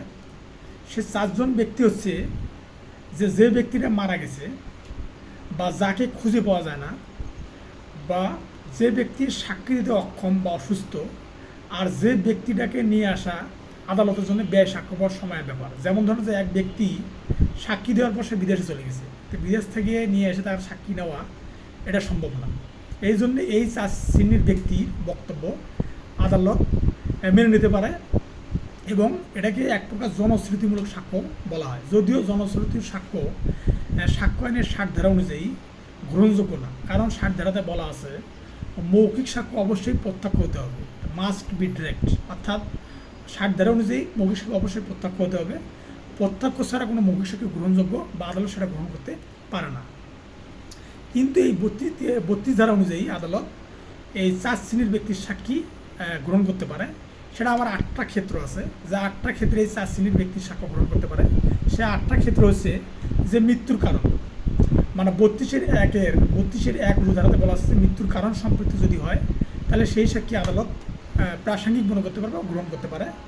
32-2 ধারাতে বলা আছে যে কাজের অংশ, মানে এমন একটা কাজ করছে যে কাজের অংশস্বরূপ এই সাক্ষীটা দেওয়া দরকার, তাহলে 32-2 ধারা অনুযায়ী কাজের অংশ হিসেবে আদালত সেটা গ্রহণ করতে পারে। আর 32-3 ধারা অনুযায়ী যে স্বার্থের পরিপন্থী হলে, মানে ওই সাক্ষ্যটা এমন হতে হবে যে তার এটার মধ্যে কোনো স্বার্থ সম্পৃক্ততা নাই। তারপর 32-4 ধারা অনুযায়ী প্রধা বা সাধারণের স্বার্থ সংশ্লিষ্ট। এখানে বড় দরকার যে মহরমের মেলা হয়, এটা প্রধা বা সাধারণ স্বার্থ সংশ্লিষ্ট জড়িত, তাহলে আদালত সেটা গ্রহণ করতে পারে। 32-5 ধারা অনুযায়ী রক্তের বা বৈবাহিক বা দত্তক সম্পর্কে অস্তিত্বের বিষয়ে যদি হয়, মানে আপনার বিয়ে হয়েছে বা আপনি কাউকে দত্তক নিয়েছেন, এই বিষয়টা পূর্বের কয়েকটা লোক জানে, তো এই সম্পর্কে যদি কোনো প্রশ্ন উত্থাপন হয় আদালতের কাছে, সেটা আদালত প্রাসঙ্গিক বা গ্রহণযোগ্য গ্রহণ করতে পারে। আর 32-6 ধারা অনুযায়ী উইল বা পারিবারিক বিষয়াদি সংক্রান্ত যদি কোনো সাক্ষ্য হয় সেটা আদালত গ্রহণ করতে পারে। তার মানে আপনার বাবা আপনার জমি উইল করে দিয়ে গেছে, এটা শুধু আপনি জানেন এবং আরও আশেপাশে কয়েকটা লোক জানে, তাহলে এই সাক্ষ্যটাকে মানে উইল করে যে আপনাকে দিয়ে গেছে এটা প্রমাণ করার জন্য আশেপাশে কয়েকজন লোকের সাক্ষ্য বা গণ্যমান্য ব্যক্তির সাক্ষ্য আদালত গ্রহণ করতে পারে। আবার প্রথা ও অধিকার, যে প্রথাগুলো আছে যে আপনাকে অবশ্যই সিঁদুর করতে হবে বা আপনাকে অবশ্যই পর্দা করতে হবে, এই প্রথাগুলো আদালত সাক্ষ্য হিসেবে গ্রহণ করতে পারে। অর্থাৎ এটা আপনাদের সম্ভ্রান্ত পরিবারের একটা ঐতিহ্য যে আপনাকে পর্দার সহিত ঘোরাফেরা করতে হবে, এটা আদালত গ্রহণ করতে পারে। বা অধিকার, যে অধিকার মানে টাইটেল যেটাকে বলা হয়, যেমন ধরেন যে কুমার, মজুমদার, তালুকদার, এইগুলো যে জন্মগতভাবে আসছে, এটা আদালত গ্রহণ করতে পারে যে হ্যাঁ আপনি মজুমদার বা আপনি তালুকদার পদবিটা লাগাইতে পারবেন, এই ধরনের একটা বিষয়। আর 32-8 ধারাতে বলা আছে যে কিছু সময় ব্যক্তির দ্বারা প্রদত্ত সাক্ষ্য, মানে কয়েকজন লোকে বলতেছে যে না এখানে একটা মাজার ছিল এবং এই মাজারের মধ্যে ওরস হতো, এটা আদালত গ্রহণ করতে পারে।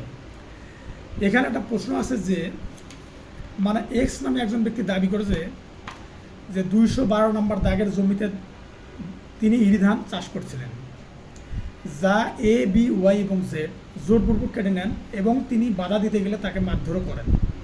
এ, বি, ওয়াই ও জেডকে যুক্তি প্রদর্শন করেন যে ঘটনাটি 212 নং দাগের নয়, বরং তাদের জমিতে তথা দাগ নাম্বার ছিল 213। তারা আরও বলেন যে এক্স ও তার সহযোগীদের ধান কাটতে নিবৃত্ত করে তারা তাদের সম্পত্তির বিষয়ে ব্যক্তিগত আত্মরক্ষার অধিকার সুরক্ষা করেছেন মাত্র। তার মানে এখানে বলা হয়েছে যে আবুল নামে একজন ব্যক্তি ইরি ধান লাগাইছে। এখন আবুল নামের একজন ব্যক্তি ইরি ধান লাগাইছে, এখন সেই ইরি ধান সে কাটতেছে। এই কাটা অবস্থায় করিম, রহিম 3-4 জন ব্যক্তি এসে তাকে বাধা দেয় এবং তাকে মারধর করে। এখন রহিম, করিম দাবি করতেছে যে এখন আবুল বলতেছে যে এটা 212 নম্বর দাগে আমি যখন জমিতে ধান কাটতেছি তারা আমাকে আসি আঘাত করে এবং আমার ধান কাটতে বাধা দেয়। তো এখন রহিম, করিম এখন দাবি করতেছে যে স্যার ওটা 212 নম্বর দাগ না, ওটা ছিল 213 নম্বর দাগ। আর রহিম, করিম বলতেছে যে আমাদের আত্মরক্ষার জন্য আমরা তাকে মারছি। হ্যাঁ, তো এখন এই যে আত্মরক্ষার অধিকার যে তারা প্রয়োগ করছে, এই আত্মরক্ষার অধিকার প্রয়োগ করার তাদের যৌক্তিকতা আছে কিনা এবং এক্স কী ধরনের অধিকার পাইতে পারে, এটা হচ্ছে মূল বিষয়। এখানে 101 ধারা সাক্ষ্য আইন 1872 101 ধারাতে বলা আছে যে যেটা প্রমাণের দায়ভার, অর্থাৎ যে যেটা দাবি করবে অবশ্যই তাকে সেটা প্রমাণ করতে হবে।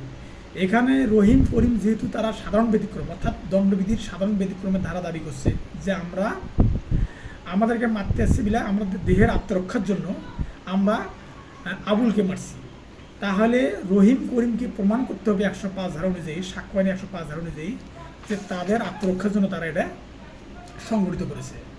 তাহলে এই জন্য সাক্ষ্য আইনের মানে অর্থাৎ যে যেটা দাবি করবে সেটা অবশ্যই তাকে সেটা প্রমাণ করতে হবে। আর একটা বিষয় হলো যে আমরা সাক্ষ্য আইন 2022-এর মানে নতুন একটা সংশোধনী আসছে, সেখানে ডিজিটাল রেকর্ড, ভিডিও, বার্তা, মেসেজ এগুলো সাক্ষ্য হিসেবে আদালত গ্রহণ করতে পারে।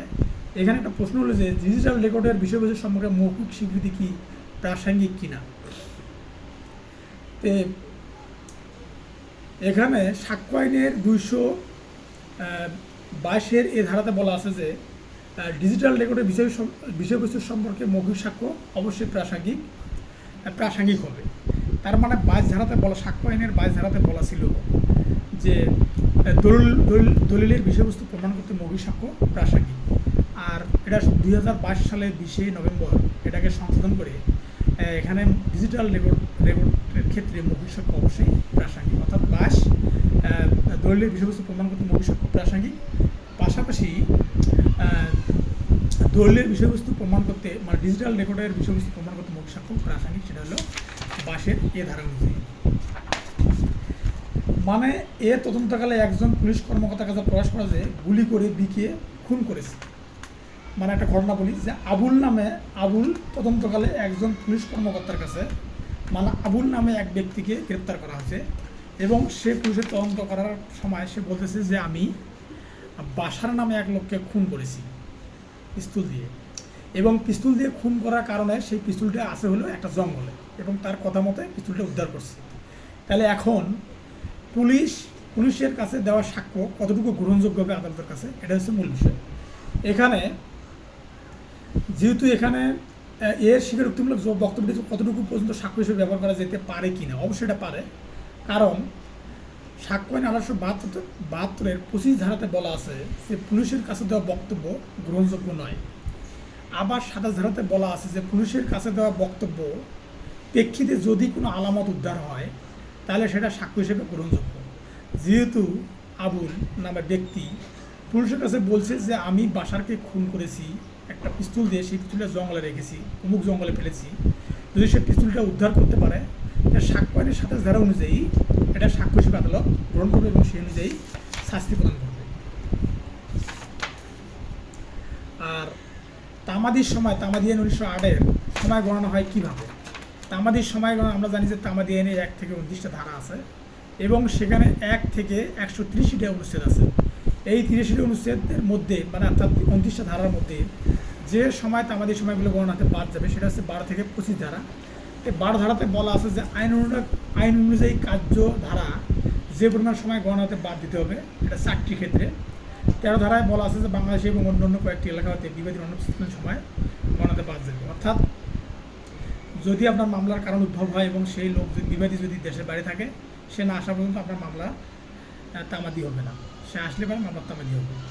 সো ধারা বলা আছে ইখতিয়ারবিহীন আদালতে সৎ উদ্দেশ্যে কাজ ধারা যে সময় ব্যয় হবে তা গণনা হতে বাদ যাবে। অর্থাৎ আপনি সরল উদ্দেশ্যে বা সৎ উদ্দেশ্য নিয়ে আপনি একটা কোর্টে মামলা করছেন, আসলে ওই কোর্টের মামলা নেওয়ার কোনো ইখতিয়ারে নেই, কিন্তু পরে 2-3 বছর মামলা চলার পর মনে হলো যে এটা এই কোর্টের এই মামলা করার কোনো ইখতিয়ার নেই, তো সেই সময়টা যে 2-3 বছর সময় যে আপনার চলে গেল সেটা তামাদি সময় থেকে কী হবে বাদ যাবে, বা সেটা তামাদি সময় থেকে বাদ যাবে, এটা গ্রহণযোগ্য হবে না, আপনি অন্য কোর্টে মামলা করতে পারবেন। এই 14 ধারা প্রয়োজন হয় মানে মূল মোকদ্দমা বা আপিলের ক্ষেত্রে এটা প্রয়োগ করা যায়। আর কোনো ধারাতে বলা আছে যে কাজ ধারা স্থগিত থাকাকালীন সময় বাদ দিতে হবে, এটা মূল মোকদ্দমা এবং আবেদন এবং দরখাস্তের ক্ষেত্রে প্রযোজ্য হয়। মানে কাজ ধারা স্থগিত থাকাকালীন সময়, অর্থাৎ 5 আগস্টে একটা বিপুল পরিবর্তন করছে। এখন এই বিপুল পরিবর্তন ঘটার কারণে কোর্ট কাছারি বা আদালত বন্ধ ছিল, তো এই বন্ধ থাকাটা কী হবে আমাদের সময় থেকে এটা বাদ যাবে। আর 16 ধারায় বলা আছে যে ডিগ্রি জারির মাধ্যমে বিক্রয় রদ করা কাজ ধারা মুলতবি থাকাকালীন সময় বাদ যাবে। ডিগ্রি জারির মাধ্যমে যে বিক্রয় রদ করা বা কাজ ধারা মুলতবি থাকাকালীন সময় বাদ যাবে, মানে ডিগ্রি জারির মাধ্যমে বিক্রয় রদ করা মানে একটা ডিগ্রি জারি হয়েছে, এই জমিটা নিলামে যাবে, সেটা আপনি ডিগ্রি জারির কপি পাওয়ার যে সময়টা, এই মানে নকল পাওয়ার যে সময়টা, এই সময়টা তামাদি সময় থেকে বাদ যাবে। অর্থাৎ যদি আপনার তামাদি মানে অর্থাৎ ডিগ্রি জারির বিরুদ্ধে যদি আপিল করার সময় থাকে 30 দিন, তাহলে 30 দিনের মধ্যে আপনার ডিগ্রির নকলটা সংগ্রহ করতে গেছে 20 দিন, তাহলে সেক্ষেত্রে আপনার 20 দিন চলে গেল, তাহলে আপনার 30 দিন 10 দিন আছে, এরকম হবে না। তার মানে আপনি ডিগ্রির নকল অর্থাৎ ডিগ্রি জারির নকল যেদিন পাবেন সেদিন থেকে তামাদি, সেদিন থেকেই 30 দিন। তারপর 17 ধারায় বলা আছে যে মামলা করার অধিকার অর্জনের পূর্বে মৃত্যুর ফলাফল, মানে মূল মামলার ক্ষেত্রে প্রযোজ্য হবে এটি।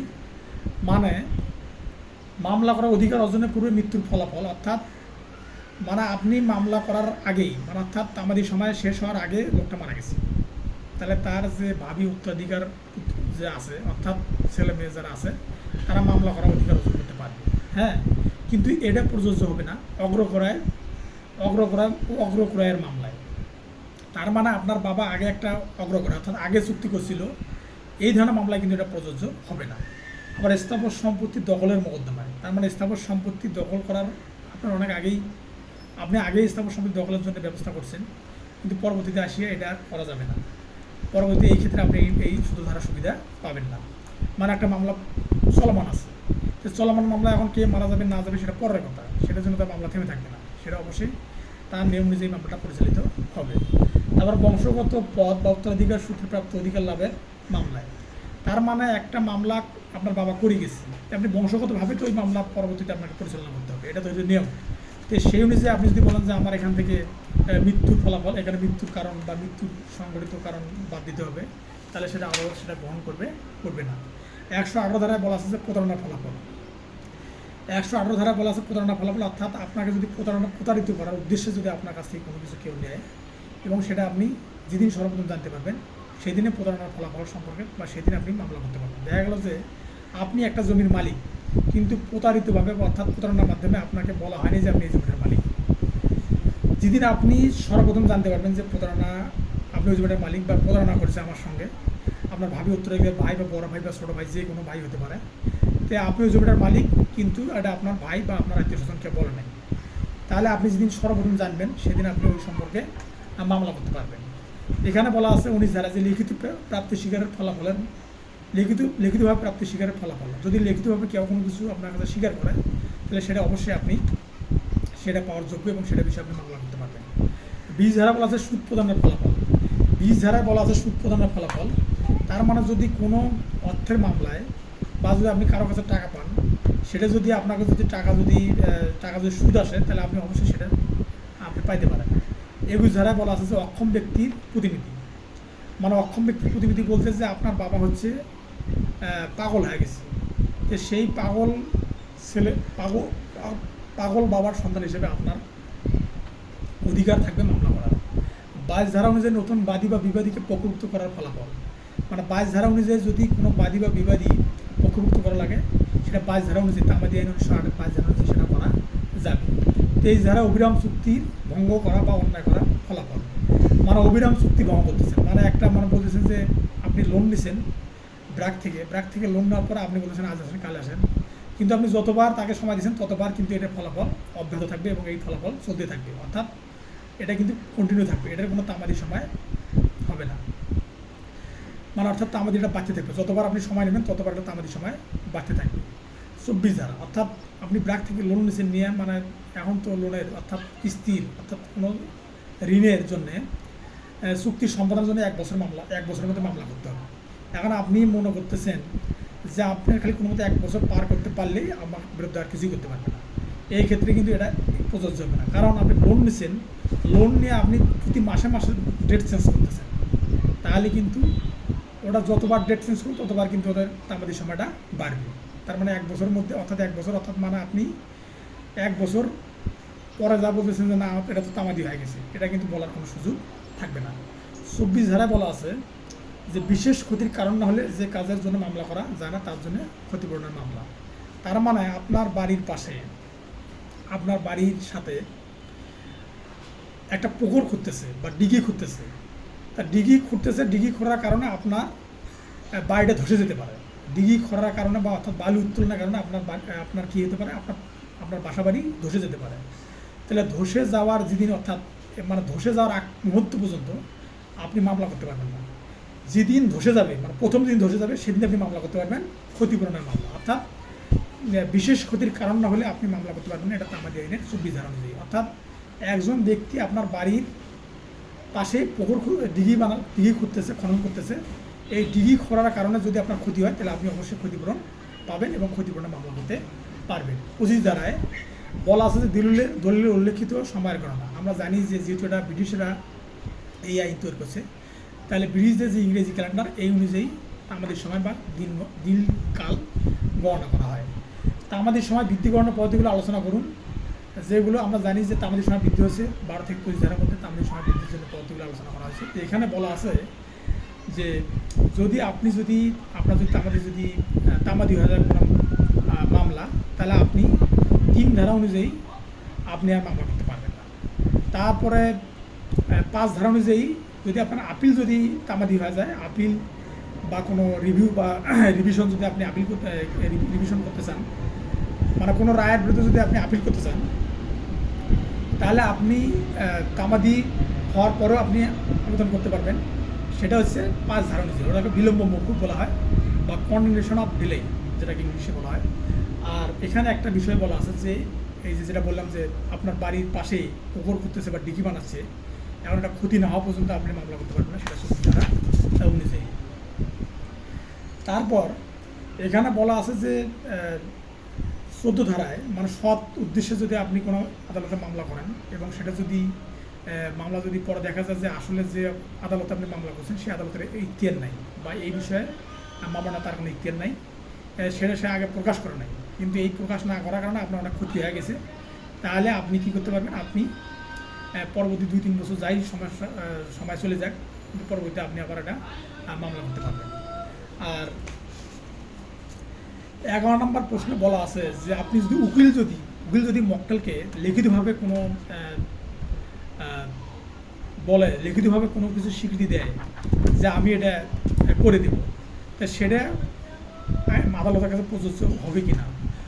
লিখিত স্বীকৃতি দিলে সেটা প্রযোজ্য অবশ্যই হবে। এবং এই জন্যে যে প্রাপ্তি স্বীকারের মানে একটা লিখিত থাকা লাগবে, এবং সম্পত্তি বা অধিকার সম্পর্কে দায় স্বীকার হতে হবে, এবং তামাদি মেয়াদ শেষ হওয়ার পূর্বে স্বীকার হতে হবে, আর স্বীকৃতি অবশ্যই দায় স্বীকার থাকতে হবে। তার মানে মক্কেলের কাছে যদি আইনজীবী কোনো কিছু লিখিত দেয়, তাহলে সেটা অবশ্যই অবশ্যই সেটা কী করা যাবে, লিখিত স্বীকৃতি হিসেবে আখ্যায়িত হবে, এবং সেটার জন্য আপনি আদালতে মামলা দায়ের করতে পারবেন। তাহলে লিখিত স্বীকৃতির 4টে শর্ত আছে। সেটা প্রথম শর্ত হচ্ছে যে প্রাপ্তির স্বীকারের বিবৃতি বা স্বীকৃতি এটা লিখিত হতে হবে।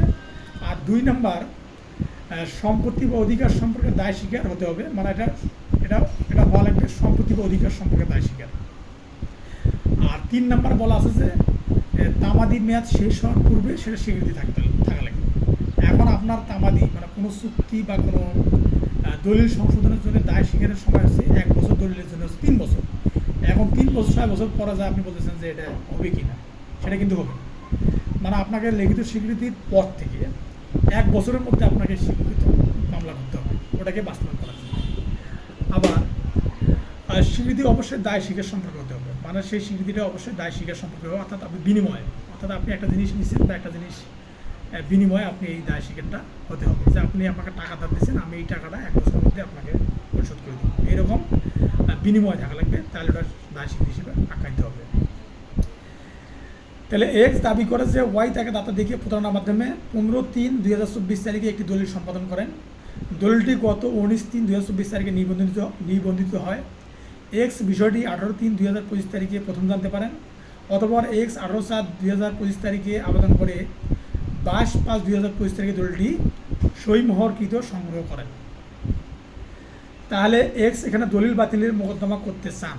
তাহলে এখন দলিল বাতিলে যদি মোকদ্দমা করতে চান, তাহলে দলিল বাতিলের তারিখটা কবে হবে? তাহলে তামাদি আইন 1908-এর 18 ধারায় বলা আছে যে প্রতারণার ফলাফল।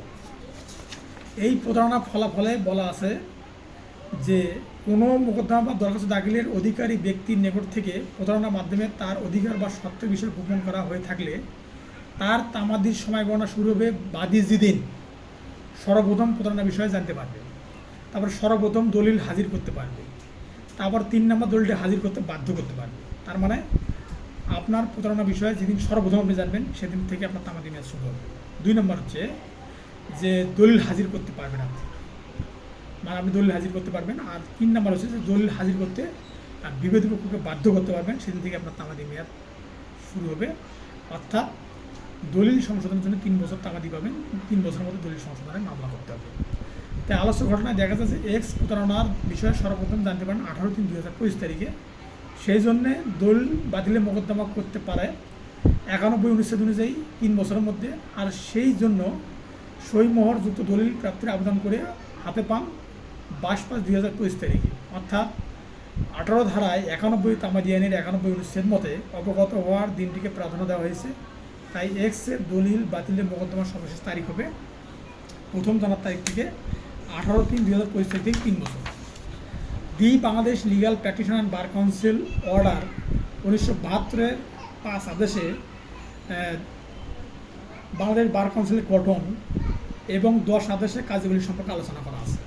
5 আদেশে কী বিষয়ে আলোচনা করা আছে? 5 আদেশে বলা আছে যে বাংলাদেশ বার কাউন্সিল 15 জন সদস্যের সমন্বয়ে গঠিত হবে। এটার পদাধিকার বলে 2 নম্বর হচ্ছে পদাধিকার বলে এটর্নি জেনারেল একজন, যিনি চেয়ারম্যান হবেন। তালিকাভুক্ত সাধারণ আইনজীবীদের প্রত্যক্ষ ভোটে নির্বাচিত হবে 7 জন। বার কাউন্সিলের নির্বাচিত সদস্য হলো 14 জন। তারপর বার কাউন্সিলের অনির্বাচিত সদস্য হবে 1 জন, যিনি হলো অ্যাটর্নি জেনারেল। সরকার বা গেজেট বিজ্ঞপ্তির মাধ্যমে বার অ্যাসোসিয়েশনকে 7টি গ্রুপে বিভক্ত করতে পারেন। বার কাউন্সিল সদস্যগণের কার্যক্রম সমাপ্ত হবে 3 বছর পর। 5-এর এই আদেশে বলা আছে কোনো অ্যাডভোকেটেই বার কাউন্সিলের সদস্য হিসেবে বার কাউন্সিলের কার্যালয়ে ধারাবাহিকভাবে 2 মেয়াদের বেশি থাকতে পারবে না। তার মানে 15 জন সদস্য হতে হবে, এটার অ্যাটর্নি জেনারেল হবে। গঠনের মধ্যে যেটা বলা আছে যে 15 জন সদস্য থাকা লাগবে, এটার চেয়ারম্যান হবে অ্যাটর্নি জেনারেল, পদাধিকার বলে। তারপর বাংলাদেশ বার কাউন্সিল 7টা অঞ্চলে বিভক্ত হবে এবং বার কাউন্সিলে একজন অনির্বাচিত সদস্য থাকবে 1 জন, যিনি হলো অ্যাটর্নি জেনারেল। এবং বাংলাদেশে বার কাউন্সিলের 7 জন নির্বাচিত সদস্য থাকবে, নির্বাচিত সদস্য 14 জন এবং অঞ্চল ভিত্তিক 7 জন সদস্য নির্বাচিত থাকবেন এবং সরকার গেজেট বিজ্ঞপ্তির মাধ্যমে এই যে 7টা অঞ্চলে বিভক্ত করবে, এটা হচ্ছে গঠন। আর 10 সদস্যে বলা আছে বাংলাদেশ বার কাউন্সিলের কার্যাবলী। এখানে বলা আছে যে 10-এর এতে বলা আছে অ্যাডভোকেটের তালিকা কোনো ব্যক্তিকে আইনজীবী হিসেবে অন্তর্ভুক্তকরণ এবং এই লক্ষ্যে পরীক্ষা গ্রহণ করতে পারবে। তো 10-এর বিতে বলা আছে মানে অ্যাডভোকেটের জন্য তালিকা প্রস্তুতকরণ। 10-এর সিতে বলা আছে যে অ্যাডভোকেটদের পেশাগত মান ও শিষ্টাচার নিয়ন্ত্রণ। 10-এর ডিতে বলা আছে অ্যাডভোকেটগণের অসৎ আচরণ নিরূপণ করা বা অভিযুক্ত ক্ষেত্রে শাস্তি প্রদান করা। তারপর 10-এর ইতে বলা আছে অ্যাডভোকেটদের কী কী সুবিধা প্রদান করা যায় তা পরিকল্পনা করা। 10-এর এফতে বলা আছে যে বার কাউন্সিলের ফান্ডের সুব্যবস্থা করা ও বিনিয়োগের পথ সুগম করা, এফতে বলা আছে। আর 10-এর জিতে বলা আছে সদস্যগণের অর্থাৎ বার কাউন্সিলের সদস্যগণের নির্বাচনের ব্যবস্থা গ্রহণ করা। 10-এর এইচে বলা আছে কমিটি কর্তৃক অনুসরণযোগ্য বিধি প্রণয়ন করা। 10-এর আইতে বলা আছে যে আইন শিক্ষা উন্নয়নের জন্য যে বিশ্ববিদ্যালয়গুলো আইন শিক্ষার সাথে সম্পৃক্ত, সেই বিশ্ববিদ্যালয়গুলোর সাথে সম্পর্ক উন্নয়নের মাধ্যমে আইন শিক্ষাকে আরও গতিশীল করা এবং সময় মতো প্রয়োজন মতে বিধি প্রণয়ন করা, যে কী ধরনের শিক্ষা দরকার। তারপর 10-এর যেতে বলা আছে আদেশের আওতায় উন্নয়নের কার্যাবলী সম্পাদন করা। আর 10-এর কেতে বলা আছে যে কার্যাবলী সম্পাদন করার জন্য প্রয়োজনীয় অন্যান্য যাবতীয় কার্যাবলী সম্পাদন করা। The Bangladesh legal practitioner bar council order 33 ধারা আদেশ অনুযায়ী বার কাউন্সিল এক বা একাধিক ট্রাইব্যুনাল গঠন করতে পারে এবং 32-এর 1 ধারা অনুযায়ী বার কাউন্সিল শাস্তি দিতে পারে। সেটা হচ্ছে যে আপনার সার্টিফিকেটটা অর্থাৎ বার কাউন্সিল আইনজীবী সনদ স্থগিত করতে পারে, প্রত্যাহার করতে পারে বা ধরে আপনাকে বহিষ্কার করতে পারে, সেটা 32-এর 1 ধারা অনুযায়ী। আর 32-এর 1 আদেশ অনুযায়ী। আর 33 আদেশে বার কাউন্সিল 33 আদেশ অনুযায়ী 3 জন ব্যক্তির সমানে এক ধরনের ট্রাইব্যুনাল গঠিত হবে।